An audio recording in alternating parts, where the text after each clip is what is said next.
Social ಮೀಡಿಯಾದಲ್ಲಿ ಇನ್ಸ್ಟಾಗ್ರಾಮಲ್ಲಿ ತುಂಬ ರೀಲ್ಸ್ಗಳನ್ನೆಲ್ಲ ನೋಡ್ತಾರೆ. ಸೊ ಅಲ್ಲಿ ಹೋಗಿ ದುಡ್ಡು ಹಾಕ್ತಾರೆ, ಹಾಕಿದ್ಮೇಲೆ ದುಡ್ಡು ಕಳ್ಕೊಳ್ತಾರೆ, ಇದು ಕೆಲಸನೂ ಆಗಿರೋದಿಲ್ಲ. ಒಂದು ನೀವು ಅರ್ಥ ಮಾಡ್ಕೋಬೇಕು, ಅಲ್ಲಿ ಫಿನಿಶಿಂಗ್ನ ಅಷ್ಟೇ ಎಕ್ಸ್ಪೆಕ್ಟ್ ಮಾಡೋಕ್ಕಾಗಲ್ಲ. ಕಮ್ಮಿ ಕಾಸ್ಟಿಗೆ ವರ್ಕೌಟ್ ಮಾಡೋಕ್ಕೋಸ್ಕರ ಕೆಲಸ ತಗೊಂಡು ಅದು ವರ್ಕೌಟ್ ಆಗಲ್ಲ ಅಂತ ಗೊತ್ತಾದ್ಮೇಲೆ ಅವ್ರು ಬೇಕಿರೋ ದುಡ್ಡು ತಗೊಂಡು ಅವರು ಕ್ಲೈಂಟ್ಗಳು ಮಾಡೋ ದೊಡ್ಡ ತಪ್ಪು ಯಾವುದು? ಕನ್ಸ್ಟ್ರಕ್ಷನ್ ಆದಮೇಲೆ ಎಲ್ಲ ಕೆಲಸ ಮುಗಿದ ಮೇಲೆ ನಮ್ಮ ಹತ್ರ ಬರ್ತಾರೆ. ಮೆಟೀರಿಯಲ್ಲು ನಾವು ಹಾಕಿದ್ರು ಕಾರ್ಪೆಂಟ್ರ್ ಹಾಕಿದ್ರು ಅಷ್ಟೇ ಆಗಬೇಕು. ಇಂಟೀರಿಯರ್ ಅಂತ ಹೇಳಿದ್ರೆ ಡೆಕೋರೇಷನ್. ಅವರು ಕಾರ್ಕಸ್ ಇರುತ್ತೆ, ಶೆಲ್ಫ್ ಇರುತ್ತೆ, ಡ್ರಾಯರ್ ಇರಲ್ಲ. ನೀವು ಬಟ್ಟೆನ ಸ್ಟ್ಯಾಕ್ಸ್ ಮಾಡಿದಾಗ ಆ ರಿಕ್ವೈರ್ಡ್ ಹೈಟಿಂದ ಜಾಸ್ತಿ ಅದು ಮೇಲೆ ಹೋದರೆ ಬಟ್ಟೆ ಮತ್ತೆ ಬಿದ್ದೋಗುತ್ತೆ. ಡೇ ಟು ಡೇ ಲೈಫಲ್ಲಿ ಅದನ್ನು ಎಲ್ಲರೂ ಅಬ್ಸರ್ವ್ ಮಾಡಿರ್ತಾರೆ, ಬಟ್ ಅದನ್ನು ಅಪ್ಗ್ರೇಡ್ ಮಾಡ್ಕೊಳೋದು ಹೆಂಗೆ ಅಂದರೆ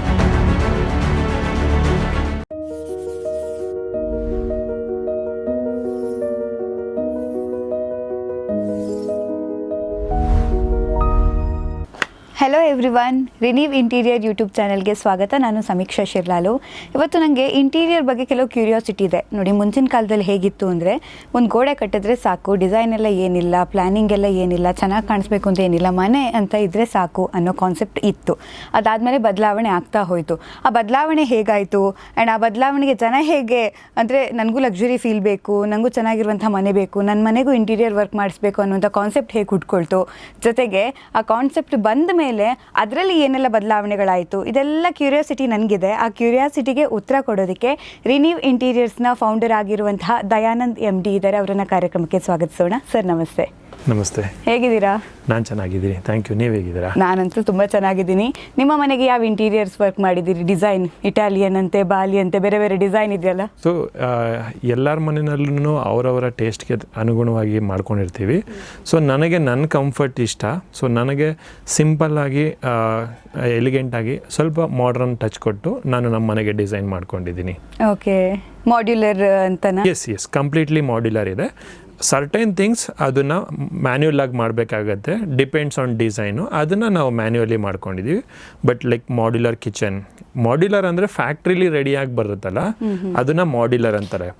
ಸೊ ಸೈಟಲ್ಲಿ ಬಂದು ಜಸ್ಟ್ ಫಿಕ್ಸಿಂಗ್ ಮಾತ್ರ ಮಾಡಿದ್ರೆ ಅದನ್ನು ಮಾಡ್ಯುಲರ್ ಆಗುತ್ತೆ. So it's a product. ಅಲ್ಲಿ ಎಲ್ಲ ರೆಡಿಯಾಗಿ ಸೈಟಲ್ಲಿ ಬಂದು ಫಿಕ್ಸ್ ಮಾಡಿದಾಗ ಅದು ಮಾಡ್ಯುಲರ್.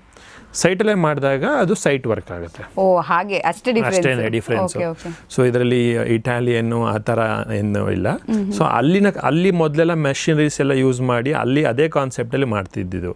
ಅದನ್ನು ಇಲ್ಲಿ ಬಂದ್ಬಿಟ್ಟು ಜನರಲಿ ಮೊದಲು ಕಾರ್ಪೆಂಟ್ರಿ ಕರ್ಕೊಂಬಂದು ಮನೆಯಲ್ಲಿ ಮ್ಯಾನ್ಯುಯಲಿ ಮಾಡಿಸೋರು. ಸೊ ಅಲ್ಲಿಂದ ಅದನ್ನು ಆ ಥರ ಶಿಫ್ಟ್ ಮಾಡ್ಕೊಂಡಾಗ ಅಂದರೆ ಮಷಿನರೀಸಿಂದ ಮನೆಗೆ ಮೆಟೀರಿಯಲ್ ಬಂದಾಗ ಅದು ಇಟಾಲಿಯನ್ ಅಥವಾ ಮಾಡ್ಯುಲರ್ ಅಂತ ಕರೆಯೋಕ್ಕೆ ಅದು ಸ್ಟಾರ್ಟ್ ಆಯ್ತವು. So that is called modular. So ಇವಾಗಿನ ಮಾಡ್ಯುಲರ್ ಪ್ರಕಾರ ನಮ್ಮದು ಎಲ್ಲ ಫಿನಿಶಿಂಗ್ ಪ್ರಾಡಕ್ಟು ಫ್ಯಾಕ್ಟ್ರಿನಲ್ಲಿ ರೆಡಿಯಾಗಿ ಮನೆಯಲ್ಲಿ ಇನ್ಸ್ಟಾಲೇಷನ್ ಅಷ್ಟೇ ಆಗುತ್ತೆ. ಸೊ ದಟ್ ಈಸ್ ಹೌ ನಮ್ಮ ಮನೆಯಲ್ಲೂ ಕೂಡ ಆಗಿರೋದು. ಇಂಟೀರಿಯರ್ ಅಂತ ಹೇಳಿದ್ರೆ ಡೆಕೋರೇಷನ್, ಮನೆಗೆ ಡೆಕೋರ್ ಮಾಡೋದು, ಅದನ್ನು ಇಂಟೀರಿಯರ್ ಅಂತ ಹೇಳ್ತಾರೆ. ಇಲ್ಲ, ಇಂಟೀರಿಯರ್ ಅಂದರೆ like concept. Okay, for example ಅದನ್ನು ಯೂಸೇಜ್ಗಾಗಿರ್ಬೋದು, ಅದನ್ನು ನೋಡೋಕ್ಕೆ ಚೆನ್ನಾಗಿ ಕಾಣೋಕ್ಕಾಗಿರ್ಬೋದು, ಆಪರೇಷ್ನಲ್ಲು ಪ್ಲಸ್ ಎಸ್ಥೆಟಿಕ್ಸ್ ಎರಡೂ ಸೇರಿದರೆ ಇಂಟೀರಿಯರ್ ಡಿಸೈನ್ ಆಗುತ್ತೆ. ಬರೀ ಕೆಲಸ ಆದರೆ ಅದು ಇಂಟೀರಿಯರ್ ಡಿಸೈನಿಂಗ್ ಆಗಲ್ಲ. ಸೊ ಆಪರೇಷ್ನಲ್ ವೈಸು ಸ್ಪೇಸ್ ಯುಟಿಲೈಸೇಷನ್ನು ಅಟ್ ದ ಸೇಮ್ ಟೈಮ್ ಅದನ್ನು ನೋಡೋಕ್ಕೂ ಕೂಡ ಆಪ್ಟಿಕಲಾಗಿ ಚೆನ್ನಾಗಿ ಕಾಣ್ತಾರೆ ಮಾತ್ರನೇ ಅದನ್ನು ಇಂಟೀರಿಯರ್ ಡಿಸೈನಿಂಗ್ ಅಂತ ಕರಿತೀವಿ. ಈಗ ನೀವು 8 ವರ್ಷದಿಂದ ಇಂಟೀರಿಯರ್ ವರ್ಕ್ ಮಾಡ್ತಿದ್ದೀರಾ, ನಿಮ್ಮ ಕಂಪನಿಯನ್ನು ಕ್ರಿಯೇಟ್ ಮಾಡಿ ಜನರಿಗೆ ಸರ್ವಿಸ್ ಕೊಡ್ತಾ ಇದ್ದೀರಾ. ಬಟ್ ನಿಮ್ಗೆ ಅದು ಹೇಗೆ ಅನಿಸ್ತು ಅಂತ? ಈಗ ನೀವು 8 ಇಯರ್ ಅಂದರೆ ನಿಮ್ಗೆ ಮುಂಚೆ ಗೊತ್ತಿರಬೇಕು ಇಂಟೀರಿಯರ್ ಡಿಸೈನ್ ಬಂದಿದೆ, ಈ ಕಾನ್ಸೆಪ್ಟ್ ಇದೆ, ಜನ ಒಪ್ಕೊಳ್ತಿದ್ದಾರೆ, ಇದಕ್ಕೂ ಕೂಡ ವ್ಯಾಲ್ಯೂ ಇದೆ, ಜನ ತುಂಬ ಇದ್ರ ಮೇಲೆ ಇನ್ವೆಸ್ಟ್ ಮಾಡ್ತಾ ಇದ್ದಾರೆ. ಸೊ ಈ ಎಲ್ಲ ಥಾಟ್ಸ್ ಹೇಗದು? ಯಾಕಂದರೆ ಸ್ವಲ್ಪ ಹೊಸ ಸಬ್ಜೆಕ್ಟ್ ಅಲ್ವಾ, ಅಂದರೆ ಈಗ ಸ್ವಲ್ಪ ಜನ ಜಾಸ್ತಿ ಅದನ್ನು ಒಪ್ಕೋತಿದ್ದಾರೆ. ಕರೆಕ್ಟ್, ಅದು ರೈಟ್ ಪಾಯಿಂಟ್. ಏನಂದರೆ ಫಾರ್ ಎಕ್ಸಾಂಪಲ್ ನಮಗೆ ಕನ್ಸ್ಟ್ರಕ್ಷನಲ್ಲಿ ಹೆಂಗೆ ಡೇ ಟು ಡೇ ಚೇಂಜಸ್ ಆಗ್ತಿದೆ. ಎಲಿವೇಷನ್ಸ್ ಆಗಿರ್ಬೋದು, ಮುಂಚೆ ಗುಡಿಸ್ಲು ಮನೆ ಇತ್ತು, ದೆನ್ ಕನ್ಸ್ಟ್ರಕ್ಷನ್ ಸ್ಲೋಲಿ ಹಂಚಿನ ಮನೆ ಬಂತು, ದೆನ್ ಸ್ಲೋಲಿ RCC ಬಂತು, ದೆನ್ ಸ್ಲೋಲಿ ಇವಾಗ ಇನ್ನು ವೆಲ್ ಡಿಸೈನ್ಡ್ ಬರ್ತಿದೆ. ಸೊ ಹಂಗೇ ಒಳಗಡೆನೂ ಕೂಡ ಮುಂಚೆ ಬಂದ್ಬಿಟ್ಟು ಒಳಗಡೆ ಲೈಕ್ ನೀವು ಮುಂಚೆನೇ ಹೇಳ್ದಂಗೆ ಜಸ್ಟ್ ಗೋಡೆ ಕಟ್ಕೊಂಡು ಒಳಗಡೆ ಹೋದ್ರೆ ಸಾಕಪ್ಪ ಅಂತಿದ್ರು. ಶೆಲ್ಫ್ಗಳು ಇಟ್ಕೊಂಡು ಪಾತ್ರೆಗಳನ್ನ ಅಥವಾ ಇಟ್ಕೋತಿದ್ರು. ಹೌದು. But over A period of time ಹೋಗ್ತಾ ಹೋಗ್ತಾ ಆ ಸ್ಪೇಸ್ನ ಹೆಂಗೆ ಯೂಟಿಲೈಸ್ ಮಾಡ್ಕೋಬೇಕು. ಇಂಟೀರಿಯರ್ ಅಂದರೆ ಅದೇನೆ. ಸೊ ಡಿಸೈನಿಂಗು, ಯುಟಿಲೈಸೇಷನು ಎಲ್ಲ ಡೇ ಟು ಡೇ ಚೇಂಜಸ್ ಆಗ್ತಾ ಇರೋದನ್ನ ನಾವು ಅಬ್ಸರ್ವ್ ಮಾಡಿದ್ದೀವಿ. ನಮ್ಮ ಸ್ಟಡೀಸ್ ಟೈಮಲ್ಲಿ ಆಗಿರ್ಬೋದು, ನಾವೊಂದಷ್ಟು ವಿಸಿಟ್ ಮಾಡ್ತಿರೋಂಥ ಪ್ಲೇಸಸ್ಗಳಾಗಿರ್ಬೋದು. ಸೊ ಎವ್ರಿ ಡೇ ಆ ವ್ಯಾಲ್ಯೂ ಅಡಿಷನ್ ಅನ್ನೋದು ಇಂಟೀರಿಯರ್ನಲ್ಲಿ ಬರ್ತಾ ಇದೆ. ಜನಕ್ಕೆ ಆ ವ್ಯಾಲ್ಯೂ ಅಡಿಷನ್ ಅನ್ನೋದು ಗೊತ್ತಾಗ್ತಿದೆ. So everybody started to change. Okay, ಮುಂಚೆ ಬಂದ್ಬಿಟ್ಟು ಏನೂ ಮಾಡಿಸ್ತಿರ್ಲಿಲ್ಲ. ಲೈಕ್ ರೆಡಿಮೇಡ್ ಮಂಚ ಇರೋದು ಅಥವಾ ಮಂಚನ ರೆಡಿ ಮಾಡಿಸಿರೋದು, ಅದನ್ನು ತೊಗೊಂಬಂದು ಇಟ್ಕೊಂಡ್ರೆ ಮಂಚದ ಕೆಳಗಡೆ ಎಲ್ಲ ಪೆಟ್ಟಿಗೆ ಎಲ್ಲ ಇಟ್ಬಿಟ್ಟು ಸ್ಟೋರ್ ಮಾಡೋರು. ಸೊ ಬಟ್ ಇವಾಗ ಮಾಡ್ರನೈಸ್ ಆಗಿದೆ. ಇವಾಗಲೂ ಅದೇನೇ ಸ್ಟೋರೇಜ್ ಬರುತ್ತೆ, ಬಟ್ ಹೈಡ್ರಾಲಿಕ್ ಬಂದಿದೆ. ಸೊ ಕೆಳಗಡೆ ಸ್ಪೇಸು ಅದೇ ರೀತಿ ಕ್ಲೀನಾಗಿರುತ್ತೆ, ಕವರ್ಡ್ ಆಗಿರುತ್ತೆ. ಅದನ್ನು ನೀಟಾಗಿ ಯೂಟಿಲೈಸ್ ಮಾಡ್ಬೋದು, ನೋಡೋಕ್ಕೂ ಕೂಡ ಚೆನ್ನಾಗಿ ಕಾಣುತ್ತೆ. ದಟ್ ಈಸ್ ವೇರ್ ಆ ವ್ಯಾಲ್ಯೂ ಆಡಿಷನ್ ಆಗ್ತಾ ಇರೋದನ್ನು ನಾವು ಅಬ್ಸರ್ವ್ ಮಾಡಿ. ಸೊ ಇದು ಜನಕ್ಕೂ ತುಂಬ ಅವಶ್ಯಕತೆ ಇರೋದ್ರಿಂದ ನಾವು ಇದನ್ನು ಮಾಡಬೇಕು ಅಂತ ಡಿಸೈಡ್ ಮಾಡಿದ್ವಿ. ಹೌದು, ಅಂದರೆ ಮುಂಚೆ ಎಲ್ಲ ಈ ಹೋಟೆಲ್ಸ್ಗಳಿಗೆ 5 ಸ್ಟಾರ್ ಹೋಟೆಲ್ಸ್, 3 ಸ್ಟಾರ್ ಹೋಟೆಲ್ಸ್ಗಳೆಲ್ಲ ಹೋದಾಗ ಇಲ್ಲೆಲ್ಲ ಎಷ್ಟು ಚೆನ್ನಾಗಿದೆಯಲ್ಲ ನೋಡೋದಕ್ಕೆ, ಆ ಬೆಡ್ ಆಗಿರ್ಬೋದು, ಆ ಡಿಸೈನ್, ಆ ಕಬೋರ್ಡ್ ಆಗಿರ್ಬೋದು. ಅದಾದಮೇಲೆ ಅದು ಪರ್ಸನಲೈಸ್ ಆಗ್ತಾ ಬಂದಿದ್ದು ಈಗೀಗ ಅನ್ಸುತ್ತಲ್ಲ ಜಾಸ್ತಿ. ನಮ್ಮ ಮನೆಯೂ ಹಾಗೆ ಇರಬೇಕು ಅಂತ. ಸೊ ನಾವು ಈಗ ಇಲ್ಲಿ ಮನೆಯಲ್ಲಿ ಏನೂ ಇರಲ್ಲ, ಹೊರಗಡೆ ಹೋದಾಗ ಅದನ್ನು ನೋಡಿದ ತಕ್ಷಣ ಅನಿಸುತ್ತೆ, ಕರೆಕ್ಟ್ ಇದು ನಮಗೂ ಡೇ ಟು ಡೇ ಲೈಫಲ್ಲಿ ಇದು ಬೇಕು ಅಂತ ಅವಶ್ಯಕತೆ ಅನಿಸುತ್ತೆ. ಸೊ ಅದನ್ನು ಒಬ್ಬೊಬ್ಬರೇ ಅದನ್ನು ಯೂಸ್ ಮಾಡ್ತಾ ನಾವು ಎವ್ರಿಬಡಿ ಸ್ಟಾರ್ಟೆಡ್ ಟು ಯೂಸ್. ಹೌದು, ಈಗ ಎಲ್ಲೋ ಒಂದು ಕಡೆ ಇದೆ ಅಂತ ಹೇಳಿ ನಮ್ಮ ಮನೆಗೂ ತರೋಕ್ಕಾಗಲ್ಲ. ಆ ಒಂದು ಈಗ ಕ್ಲೈಂಟನ್ನ ಲೈಫ್ ಸ್ಟೈಲ್ನ ಹೇಗಲ್ಲಿ ಡಿಸೈಡ್ ಮಾಡಬೇಕಾಗುತ್ತೆ ಅಂದರೆ ನೀವು ಅದರ ಬಗ್ಗೆ ಎಲ್ಲ ಮಾತಾಡ್ತೀರಾ, ನಿಮ್ಗೆ ಹೇಗೆ ಬೇಕು, ನಿಮ್ಮ ಲೈಫ್ ಸ್ಟೈಲ್ಗೆ ತಕ್ಕ ಹಾಗೆ ನಾವು ಇಂಟೀರಿಯರ್ ವರ್ಕ್ ಮಾಡಿಕೊಡ್ತೀವಿ ಅಂತ. ಕರೆಕ್ಟ್. ಆದರೆ ಯಾವ ರೀತಿ ಒಂದು ಸ್ಮಾಲ್ ಕರೆಕ್ಷನ್ ಏನಂದರೆ, ಫಾರ್ ಎಕ್ಸಾಂಪಲ್ ಇವಾಗ ನಾನೇ ನನ್ನ ಮನೆ ಡಿಸೈನ್ ಮಾಡ್ಕೊಳ್ಳುವಾಗ ಫಸ್ಟು ನಾನು ನನ್ನ ಅವಶ್ಯಕತೆ ಏನು, ನನ್ನ ಬಡ್ಜೆಟ್ ಏನು, ನನ್ನ ಬಡ್ಜೆಟ್ಟಿಗೆ ನಾನು ಏನು ಮಾಡ್ಬೋದು, ಮತ್ತು ಬಡ್ಜೆಟ್ ಜಾಸ್ತಿ ಆದರೆ ಅದನ್ನು ಹೆಂಗೆ ಸೇಮ್ ಲುಕ್ ಕೊಡಬೇಕು ಅಂತ ನಾನು ಫಸ್ಟು ಪ್ರಿಪೇರ್ ಆಗಬೇಕು. ಓಕೆ, ಲೈಕ್ ಕಸ್ಟಮರೂ ನನ್ನ ಹತ್ರ ಬಂದಾಗ ನಾವು ಅವ್ರಿಗೆ ಫಸ್ಟು ಬಡ್ಜೆಟ್ಗಿಂತ ಫಸ್ಟು ರಿಕ್ವೈರ್ಮೆಂಟ್ಸ್ ಕೇಳ್ತೀವಿ. ರಿಕ್ವೈರ್ಮೆಂಟ್ಸ್ ಕೊಟ್ಟ ಮೇಲೆ ಅದಕ್ಕೆ ಎಷ್ಟು ಬಡ್ಜೆಟ್ ಆಗ್ಬೋದು ಅನ್ನೋ ಅಪ್ರಾಕ್ಸಿಮೇಟ್ ಕಾಸ್ಟ್ನ ನಾವು ಹೇಳ್ತೀವಿ.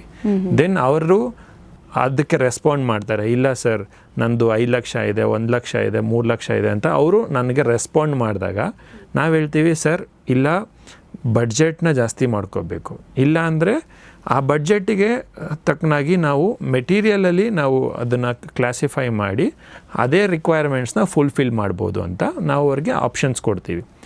ದೆನ್ ಓಕೆ, ಬಡ್ಜೆಟ್ನ ಅನುಸಾರವಾಗಿ ನಾವು ಅದನ್ನು ಡಿಸೈನ್ ಮಾಡೋಕ್ಕೆ ಸ್ಟಾರ್ಟ್ ಮಾಡಿದ್ಮೇಲೆ ಸೊ ಡಿಸೈನ್ ಆಗುತ್ತೆ, ಪರ್ಪಸ್ಸು ಸಾಲ್ವ್ ಆಗಿರುತ್ತೆ. ದೆನ್ ಕಮ್ ಟು ಎಸ್ಥೆಟಿಕ್ಸ್ ಮತ್ತು ಫೀಲಿಂಗು. ಸೊ ಮೆಟೀರಿಯಲ್ ಸೆಲೆಕ್ಷನ್ ಮಾಡುವಾಗ ಲ್ಯಾಮಿನೇಟ್ ಅಂತ ಇರುತ್ತೆ, ವಿನಿಯರ್ ಅಂತ ಬರುತ್ತೆ, PU ಫಿನಿಶ್ ಅಂತ ಬರುತ್ತೆ, ಗ್ಲಾಸ್ ಅಂತ ಬರುತ್ತೆ. ಸೊ ಇಂಟೀರಿಯರಲ್ಲಿ ಹಲವಾರು ಮೆಟೀರಿಯಲ್ ಇದೆ. ಓಕೆ, ನೋಡೋಕೆ ಒಂದೇ ಥರ ಕಾಣಿಸಿದ್ರೂ ಅದರದ್ದು ಮೆಟೀರಿಯಲ್ನ ಗುಣಗಳು ಬೇರೆ ಬೇರೆ ಇರುತ್ತೆ, ಫಿನಿಶಿಂಗ್ ಬೇರೆ ಬರುತ್ತೆ, ಕ್ವಾಲಿಟಿ ಬೇರೆ ಬರುತ್ತೆ, ಪ್ರೈಸಿಂಗು ಡಿಫ್ರೆನ್ಸ್ ಆಗ್ತಾ ಹೋಗುತ್ತೆ.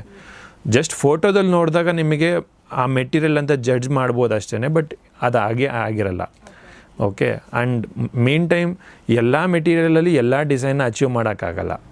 ಸೊ ಅದೇ ರೀತಿ ನಾವು ಅದನ್ನು ಆ ಡಿಸೈನಿಗೆ ಆ ಮೆಟೀರಿಯಲ್ನ ರೆಕಮೆಂಡ್ ಮಾಡಿ ಸೆಲೆಕ್ಷನ್ ಮಾಡಿಸ್ತೀವಿ. ಸೆಲೆಕ್ಷನ್ ಆದಮೇಲೆ ಫಾರ್ ಎಕ್ಸಾಂಪಲ್ ಒಂದು ಡಿಸೈನ್ ವಾರ್ಡ್ರೋಬ್ ಡಿಸೈನ್ ಮಾಡಿರ್ತೀವಿ ಅಥವಾ ಒಂದು ಲಿವಿಂಗ್ ಹಾಲ್ ಡಿಸೈನ್ ಮಾಡಿರ್ತೀವಿ. That will be in pastel colours. Pastel colours ಅಂದರೆ ನಿಮಗೆ ಎಲ್ಲೂ ಕೂಡ ಡಾರ್ಕ್ ಶೇಡ್ಸ್ ಇರಲ್ಲ, ಎಲ್ಲ ಸ್ಮೂತ್ ಕಲರ್ಸ್ ಇರುತ್ತೆ. Like beige, white, subtle greens ಅಥವಾ ಸ್ವಲ್ಪ ಕ್ರೀಮಿಶ್ ಕಲರ್ಸ್. ಈ ಕಲರ್ಸಲ್ಲಿ ನಾವು ಡಿಸೈನ್ ಮಾಡಿರ್ತೀವಿ. ಬಟ್ ಅದಕ್ಕೆ ಪರ್ಟಿಕ್ಯುಲರ್ ಕೋಡ್ ನಂಬರ್ ಅಥವಾ ಪರ್ಟಿಕ್ಯುಲರ್ ಡಿಸೈನ್ ನಂಬರ್ ಅಂತ ಇರಲ್ಲ. ಸೊ ಆ ಡಿಸೈನ್ ನಂಬರ್ನ ನಾವು ಸೆಲೆಕ್ಷನ್ ಮಾಡುವಾಗ ನಮಗೆ ಫಾರ್ ಎಕ್ಸಾಂಪಲ್ ಇವಾಗ ಒಂದು ಬೇಜ್ ಶೇಡ್ ಅಂತ ಕೊಟ್ಟಿರ್ತೀವಿ. ಓಕೆ, ಸೊ ಕಸ್ಟಮರು ಇದು ತುಂಬ ಡಲ್ ಆಯಿತು ಸರ್, ನಮಗೆ ಸ್ವಲ್ಪ ಬ್ರೈಟಾಗಿ ಬೇಕು ಅಂದಾಗ ಅದನ್ನು ಪರ್ಟಿಕ್ಯುಲರ್ ಕಲರ್ನ ಸೆಲೆಕ್ಷನ್ ಮಾಡಿಸಿ ಆ ಕಲರ್ನ ಆ ಡಿಸೈನ್ಗೆ ಅಪ್ಲೈ ಮಾಡಿ ತೋರಿಸ್ತೀವಿ. ಓಕೆ, ಅಪ್ಲೈ ಮಾಡಿ ತೋರಿಸ್ತೀವಿ. ಆವಾಗ ಆ ಡಿಫ್ರೆನ್ಷಿಯೇಷನ್ ಕಸ್ಟಮರ್ಗೆ ಈಸಿಯಾಗಿ ಅರ್ಥ ಆಗುತ್ತೆ. ಓಕೆ, ಸೊ ಈ ಕಲರಿಂದ ನನ್ನ ಮನೆ ಹಿಂಗೆ ಕಾಣಿಸ್ತಿದೆ, ಈ ಕಲರ್ ಹಾಕಿದರೆ ನನ್ನ ಮನೆ ಹಿಂಗೆ ಕಾಣಿಸ್ತಿದೆ. ಸೊ ಆವಾಗ ಅವರು ಜಡ್ಜ್ ಮಾಡ್ಬೋದು, okay this is right, this is good, this is bad ಅಂತ. Then it is easier for customer and it is easier for us to execute the work. ಈಗ ಅದನ್ನೆಲ್ಲ ನಾವು ತಿಳ್ಕೊಳ್ಳೋದಕ್ಕೆ ಎಷ್ಟು ಟೈಮ್ ಕೊಡಬೇಕಾಗುತ್ತೆ? ಈಗ ವರ್ಕ್ ಸ್ಟಾರ್ಟ್ ಮಾಡೋದಕ್ಕಿಂತ ಮುಂಚೆ ಕಸ್ಟಮರಿಗೆ ಈಗ ಆ ಟೈಮ್ ಕೊಡಬೇಕಾಗುತ್ತೆ ನೀವು ಅದನ್ನು ಕಂಡು ಹಿಡ್ಕೊಳ್ಳೋದಕ್ಕೆ? ಅವ್ರ ಇಂಟ್ರೆಸ್ಟ್ ಏನು, ನಿಮ್ಮ ಬಜೆಟ್ ಏನು, and mainly design first decide ಆಗುತ್ತೆ, ಆಮೇಲೆ ಬಜೆಟ್ ಡಿಸೈಡ್ ಆಗುತ್ತೆ, ಹಂಗೆ? ಕರೆಕ್ಟ್. ಡಿಸೈನ್ ಫಸ್ಟ್ ಡಿಸೈಡ್ ಆದರೆ ಬಡ್ಜೆಟ್ನ ಮಾಡ್ಬೋದು. ಇಲ್ಲ ಅಂದರೆ ಬಡ್ಜೆಟ್ನ ಫಸ್ಟ್ ಕೊಟ್ಟು ಅದ್ರ ಪ್ರಕಾರನೇ ಡಿಸೈನ್ ಮಾಡಬೇಕು. ಫಾರ್ ಎಕ್ಸಾಂಪಲ್, ನನ್ನ ಹತ್ರ 1 BHK ಇದೆ. 1 BHKಗೆ ಮಿನಿಮಮ್ ಬಡ್ಜೆಟ್ಟು ನನ್ನ ಹತ್ರ 1.5-2 ಲಕ್ಷ ಇದೆ ಸರ್. ಅದರಲ್ಲಿ ಏನೇನು ಬರುತ್ತೆ? ಸೊ ಮಿನಿಮಮ್ ಕಿಚನ್ ಬರುತ್ತೆ, ಮಿನಿಮಮ್ ವಾರ್ಡ್ರೋಬ್ ಬರುತ್ತೆ, ಒಂದು ಸಿಂಪಲ್ TV ಯೂನಿಟ್ ಬರುತ್ತೆ. ಸೊ ಇದು ಮಿನಿಮಮ್ ರಿಕ್ವೈರ್ಮೆಂಟ್ಸು. ಸೊ ಇದರಲ್ಲಿ ಇಂಟೀರಿಯರ್ ಡಿಸೈನ್ ಅನ್ನೋದಕ್ಕಿಂತ ಮಿನಿಮಮ್ ರಿಕ್ವೈರ್ಮೆಂಟ್ಸ್ನ ಫಸ್ಟ್ ಫುಲ್ಫಿಲ್ ಮಾಡಿದ್ದೀವಿ. So what is design? So ಅದನ್ನು ಬ್ಯೂಟಿಫುಲ್ಲಾಗಿ ಮಾಡೋಕ್ಕೆ ಏನು ಮಾಡಬೇಕು? ಸೊ ವಾರ್ಡ್ರೋಬ್ ಮಾಡಿದ ತಕ್ಷಣ ಅದು ವುಡ್ ವರ್ಕ್ ಮಾತ್ರ ಆಯಿತು, ಸ್ಟೋರೇಜ್ ಮಾತ್ರ ಆಯಿತು. ಬಟ್ ಅದು ಚೆನ್ನಾಗಿ ಕಾಣಬೇಕು ಅಂದರೆ there should be A good curtain, there should be A good colours of the wall, good wallpaper, ಅಥವಾ ಅಲ್ಲಿಗೆ ಸೂಟ್ ಆಗೋವಂಥ ಬೇರೆ ಒಂದು ಅಷ್ಟು ಎಲಿಮೆಂಟ್ಸು, ಸ್ಮಾಲ್ ಫರ್ನಿಚರ್ಸ್, ಇದೆಲ್ಲ ಕೂಡ ಇಂಟೀರಿಯರಲ್ಲಿ ಬರುತ್ತೆ. ಸೊ ಅದನ್ನು ಡೆಕೋರೇಟಿವ್ ಆಗಿ, ಫಂಕ್ಷನಲ್ ಆಗಿ, ನೀಟಾಗಿ ಅದನ್ನು ಆರ್ಗನೈಸ್ಡ್ ಆಗಿ ಇಟ್ಕೊಟ್ಟಾಗ ಮಾತ್ರ ಆ ಮನೆ ಫುಲ್ಫಿಲ್ ಆಗುತ್ತೆ. ಸೊ ಇಲ್ಲ ಸರ್ ನನಗೆ ಬರೀ ವುಡ್ ವರ್ಕ್ ಮಾಡ್ಕೊಳ್ಳಿ, ನಾವು ಮಿಕ್ಕಿದ್ದು ಮಾಡ್ಕೊಡ್ತೀವಿ ಅಂದಾಗ ಅದನ್ನು ನಾವು ಮಾಡಿಕೊಡ್ತೀವಿ, ಬಟ್ ಅದರಲ್ಲಿ ನಮ್ಮ ಕ್ರಿಯೇಟಿವಿಟಿ ಏನಿರಲ್ಲ. ಸೊ ಅವರು ಯಾವುದೋ ಒಂದು ರೆಫರೆನ್ಸ್ ತೋರಿಸ್ತಾರೆ, ಅದನ್ನು ಮಾಡಿಕೊಟ್ಟಾಗ ಸೊ ನಮ್ಮ ಕ್ರಿಯೇಟಿವಿಟಿ ಇರಲ್ಲ, ಬಟ್ ಅವ್ರ ಫಂಕ್ಷನ್ಸ್, ಅವರು ರಿಕ್ವೈರ್ಮೆಂಟ್ಸ್ನ ನಾವು ಡೆಫಿನೆಟ್ಲಿ ಅಟೆಂಡ್ ಮಾಡ್ತೀವಿ. ಅದನ್ನು ಬೆಸ್ಟ್ ವೇನಲ್ಲಿ ನಾವು ಎಕ್ಸಿಕ್ಯೂಟ್ ಮಾಡಿ ಬೆಸ್ಟ್ ಫಿನಿಶಿಂಗ್ ನಾವು ಕೊಡ್ತೀವಿ. ಎಸ್, ಬಟ್ ಈಗ ಕ್ಲೈಂಟ್ ಆಸ್ಪೆಕ್ಟಲ್ಲಿ ಈಗ ಕ್ಲೈಂಟ್ಗಳು ಮಾಡೋ ದೊಡ್ಡ ತಪ್ಪು ಯಾವುದು ಫಸ್ಟಿಗೆ? ಅಂದರೆ ನನಗೆ ಅನಿಸುತ್ತೆ ಕೆಲವು, ಈಗ ಮನೆ ಕಟ್ಟಾದ್ಮೇಲೆ ನಮ್ಗೆ ಮಾಡಿಕೊಡಿ ಅನ್ನೋದಾಗಿರ್ಬೋದಾ, ಅಥವಾ ನನಗೆ ಈ ಒಂದು ಇನ್ಸ್ಟಾಗ್ರಾಮಲ್ಲಿ ನೋಡಿರೋ ಇಮೇಜ್ ಥರನೇ ನನಗಿದು ಬೇಕು ಅಂತ ಹೇಳೋದಾಗಿರ್ಬೋದು, ಅದು ಬಜೆಟಲ್ಲಿ ಇರೋದಿಲ್ಲ. ಏನು ತಪ್ಪುಗಳನ್ನು ಮಾಡ್ತಾರೆ ಜಾಸ್ತಿಯಾಗಿ ಕ್ಲೈಂಟ್ಸ್ಗಳು? ಸೊ ಜನರಲಿ ತಪ್ಪು ಮಾಡೋದು ಏನಂದರೆ, ಫಸ್ಟು ಅವರು ಕನ್ಸ್ಟ್ರಕ್ಷನ್ ಆದಮೇಲೆ ಎಲ್ಲ ಕೆಲಸ ಮುಗಿದ್ಮೇಲೆ ನಮ್ಮ ಹತ್ರ ಬರ್ತಾರೆ. ಮುಗಿದ್ಮೇಲೆ ನಮ್ಮ ಹತ್ರ ಬಂದಾಗ ನಾವು ಇದೇ ಕೆಲಸ ಮಾಡ್ತಿರೋದ್ರಿಂದ ನಮಗೆ ಈ ಥಿಂಗ್ಸ್ ಬೇಕು ಅಂತ ನಾವು ಅವ್ರಿಗೆ ಹೇಳಕ್ಕೆ ಸ್ಟಾರ್ಟ್ ಮಾಡ್ತೀವಿ. ಫಾರ್ ಎಕ್ಸಾಂಪಲ್, ಒಂದು ಲೈಟಿಂಗ್ ಪಾಯಿಂಟ್ ಬೇಕು, ಆ ಲೈಟ್ ಪಾಯಿಂಟಿಂದ ಬ್ಯೂಟಿ ಎನ್ಹ್ಯಾನ್ಸ್ ಆಗುತ್ತೆ, ಲುಕ್ ಚೆನ್ನಾಗಿ ಕಾಣುತ್ತೆ, ಅದರಿಂದ ಅವಶ್ಯಕತೆಗಳಿರುತ್ತೆ. ಫಾರ್ ಎಕ್ಸಾಂಪಲ್, ಒಂದು ಡ್ರೆಸ್ಸಿಂಗ್ ಟೇಬಲ್ ಅಥವಾ ಒಂದು ಸ್ಟಡಿ ಟೇಬಲಲ್ಲಿ ಜನರಲ್ ಕನ್ಸ್ಟ್ರಕ್ಷನ್ ಮಾಡಬೇಕಾದ್ರೆ ಅಲ್ಲಿ ಸ್ಟಡಿ ಟೇಬಲ್ ಬೇಕು ಅಂತ ಮಾಡಿರ್ತಾರೆ.